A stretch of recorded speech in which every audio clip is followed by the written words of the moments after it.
భక్తులు పోతేనే మనోళ్ళు భద్రమే. టీటీడీ చైర్మన్ బీఆర్ నాయుడు, అదనపు ఈవో వెంకయ్య చౌదరికి చంద్రబాబు అండ. వారిద్దరిపై మంత్రుల ఫిర్యాదును పట్టించుకొని సీఎం.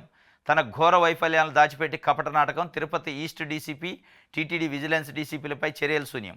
త్వరలో టీటీడీ ఈవో శ్యామలారావు బదిలీకి రంగం సిద్ధం.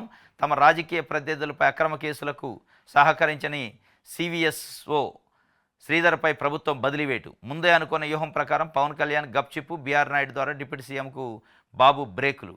మొత్తానికైతే భక్తులు బోధిపోయారు, కానీ వాళ్ళు అనుకున్న కోరికలు నెరవేరుతున్నాయి చంద్రబాబు నాయుడు గారు.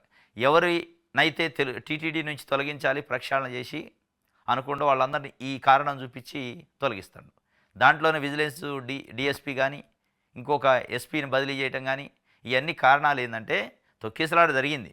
అసలు నిజంగానే తొలగించాలి అని అంటే తొక్కిసలాటకి బీఆర్ నాయుడిని ఫస్ట్ తొలగించాలి, తర్వాత వెంకయ్య చౌదరి, శ్యామలారావును తొలగించారు. ఈ ముగ్గురుని తొలగించాక మిగతా వాళ్ళ మీద చర్యలు తీసుకోవాలి.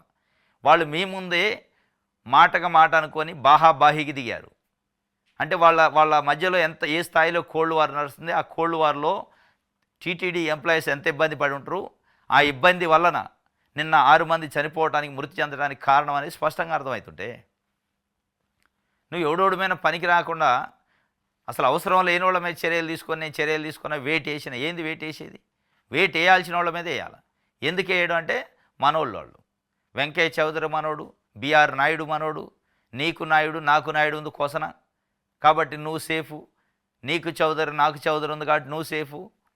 ఇట్లా అధికారులను అయితే కొంతమందిని, అంటే జగన్మోహన్ రెడ్డి పరిపాలనా కాలంలో టీటీడీ బోర్డు చైర్మన్గా చేసిన, టీటీడీ బోర్డులో పనిచేసిన అధికారులు, చైర్మన్గా పనిచేసిన వాళ్ళ పైన అక్రమ కేసులు బనాయించాలని చెప్పి కంప్లైంట్లు ఏంటంటే ఇవ్వలేదట. కొంతమంది బేస్ లేకుండా ఇస్తే మేము బలైతం ఇవ్వమని సహకరించాలి ప్రభుత్వానికి. ఆ సహకరించే వాళ్ళందరినీ సాగనంపిండి ఇదే టైం అని. అసలు తొక్కీసలాట కారణమైన బీఆర్ నాయుడు సేఫే ఉండు, శ్యామలారావు సేఫే ఉన్నాడు, వెంకయ్య చౌదరి సేఫే ఉండు.